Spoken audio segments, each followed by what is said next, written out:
जय माँ काली। माँ काली कहती है, मेरे बच्चे तुम्हें क्या हो गया है?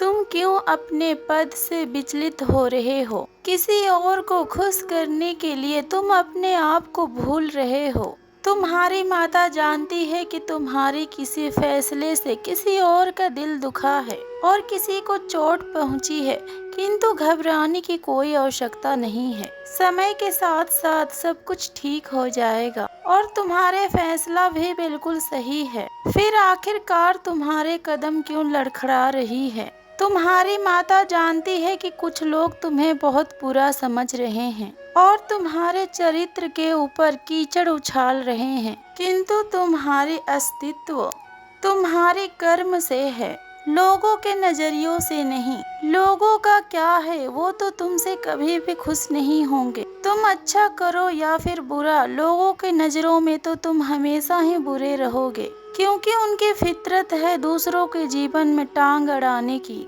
और उनमें कमियां निकालने की। किंतु तुम सोच समझकर आगे बढ़ो। तुम्हारी माता जानती है कि इस समय तुम बहुत अकेले पड़ चुके हो। कोई भी तुम्हारा आंसू पोंछने वाला और तुम्हें सही गलत का बोध कराने वाला तुम्हारे पास ऐसा कोई व्यक्ति नहीं है। किंतु किसी को तुम्हारा सहारा बनने की जरूरत भी नहीं है। तुम खुद के लिए काफी हो।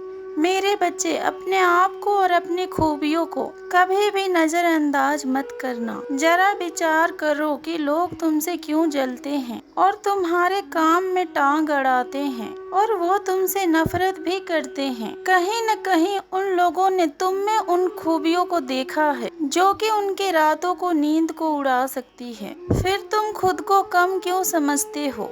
अपनी कला और अपनी बुद्धि को और अपनी होशियारी के ऊपर अथात रूप से काम करने लग जाओ। तुम्हें सफल होने से ब्रह्मांड की कोई भी ताकत नहीं रोक सकती, क्योंकि जीवन में संघर्ष करना एक बात है, किंतु सही दिशा में संघर्ष करना अलग बात है। ये सच है कि तुमने बहुत मेहनत की है, किंतु दूसरे तुम्हारे बारे में क्या सोचते हैं, इसके ऊपर तुमने ज्यादा काम किया है। वाहवाही बटोरने के चक्कर में तुमने वही किया जो लोग तुमसे करवाना चाहते हैं। तुम्हारी इच्छा क्या है और तुम्हारी आत्मा क्या चाहती है, यह तुम भूल चुके हो।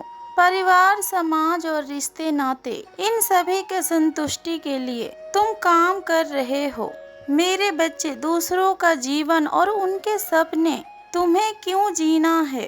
तुम अपने सपनों के ऊपर काम करो और अपने आप को पहचानो कि तुम कौन हो और तुम्हारे जीवन का उद्देश्य कितना बेहतर हो सकता है, कितना ऊंचा हो सकता है। तुम्हारी माता हर पल तुम्हें संकेत दे रही है। कुछ नेगेटिव और कुछ पॉजिटिव घटनाएं तुम्हारे जीवन में हर पल हो रही है, किंतु तुम्हारा ध्यान केवल उन तथ्यों पर है जो तुम्हारे जीवन को नर्क बनाने के लिए काफी है। सकारात्मक चीजों के ऊपर तुम्हारा ध्यान बिल्कुल भी नहीं है, जबकि वहां से तुम्हें वह राह मिलेगी जो तुम्हें तुम्हारी मंजिल तक ले जाएगी। मेरे बच्चे, तुम्हारी माता तुम्हें रास्ता दिखा सकती है। उस रास्ते के ऊपर चलना तुम्हारा काम है, किंतु इतना कह सकती हूँ कि ब्रह्मांड तुम्हारे जीवन के लिए बड़ी तैयारी कर रही है, किंतु ये तभी संभव है जब तुम ब्रह्मांड के योजना के ऊपर विश्वास रखोगे। सकारात्मक रहो और खुश रहो।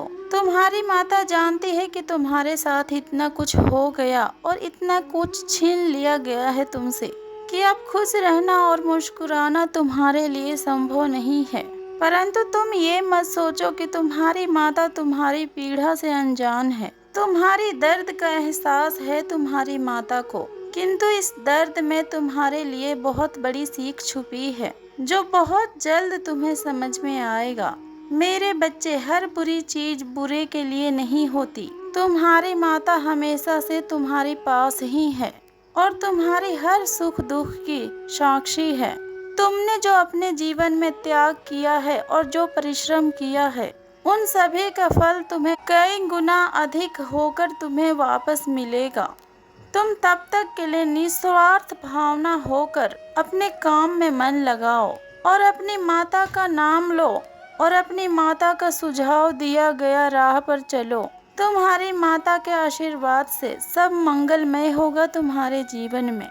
और मेरे बच्चे, तुम्हारी माता का और तुम्हारा रिश्ता किसी को समझ में नहीं आता है और ना ही किसी के दिल में तुम्हारी माता के लिए इतना प्रेम और भाव है। किसी के दिल में तुम्हारी माता के प्रति इतना प्रेम नहीं है कि तुम्हारी माता से वो जुड़ जाए। तुम्हारा और तुम्हारी माता के रिश्ता एकदम पवित्र है मेरे बच्चे, और ये अनुभव ही तुम्हारे जीवन के जीने के कारण है। ये दुनिया चाहे तुमसे सब कुछ छीन ले, परंतु तुम्हारी माता को तुमसे नहीं छीन सकती है मेरे बच्चे। तुम सब कुछ भूल सकते हो और सभी का साथ छोड़ सकते हो, पर तुम्हें अपनी माता से दूर जाने का ख्याल भी तुम्हें डरा देता है। तुम्हें सब कुछ मंजूर है, परंतु तुम्हारी माता के नाराजगी तुम्हें बर्दाश्त नहीं होती। तुमने हमेशा से अपनी माता को अपनी माँ के रूप में देखा है और सच्ची भाव से अपनी माता की भक्ति की है, और तुम्हारी माता भी तुम्हें अपनी संतान के रूप में देखती है मेरे बच्चे। और तुम्हारी माता होने के नाते तुम्हारी माता के ये फर्ज है कि तुम्हें हमेशा सही रास्ता दिखाए, दुष्टों से और दुनिया के बुरी नजरों से हमेशा तुम्हें बचा के रखे। तुम्हारी माता तुम्हारी भक्ति से और तुम्हारी साधना से बहुत प्रसन्न है। अब तुम्हारे ऊपर तुम्हारी माता की कृपा की बरसात होने वाली है मेरे बच्चे। तुम्हारी माता इस संदेश के द्वारा तुम्हें संकेत दे रही है। इतनी परेशानी में भी तुम्हारी भक्ति और अधिक बढ़ रही है मेरे बच्चे। अपनी माता के प्रतिमा को देख तुम्हारी आंखें भर आती है। ये सब देखकर तुम्हारी माता बहुत प्रसन्न रहती है। तुम्हारी माता जानती है कि तुम्हारे विचारों में हर पल तुम्हारी माता ही रहती है, और तुम हमेशा अपने माता को पुकारते हो। सिर्फ दुख और विपत्ति में नहीं, बल्कि तुम अपने खुशियों में भी अपनी माता को याद करते हो मेरे बच्चे। अपना सुख भी अपने माता के साथ बांटते हो, और यही बात है जो तुम्हें औरों से बिल्कुल अलग बनाती है। तुम कोई साधारण इंसान नहीं हो और ना ही तुम्हारी भक्ति साधारण है मेरे बच्चे। बस तुम अपने माता के ऊपर यकीन रखो मेरे बच्चे। तुम्हारी माता तुम्हारे ऊपर कोई संकट नहीं आने देगी। तुम्हें सपने में बार बार अपनी माता की मंदिर के दर्शन होता है, और तुम अपने माता को सपने में देखकर भी रोने लगते हो, और ये अनुभव तुम्हें बार बार हो रहा है। तो फिर समझ जाओ तुम्हारी माता की तुम्हारे ऊपर विशेष कृपा है। अगर तुम्हें एक भी संकेत मिल रहा है मेरे बच्चे, तो फिर तुम्हारा साधना सिद्ध हो गई है। तुम्हारी माता तुमसे बहुत प्रसन्न है और तुम्हारी हर इच्छा को पूरी करने वाली है। खुश रहो मेरे बच्चे, तुम्हारी माता के आशीर्वाद सदैव तुम्हारे साथ है। जय माँ काली, हर हर महादेव, ओम नमः शिवाय।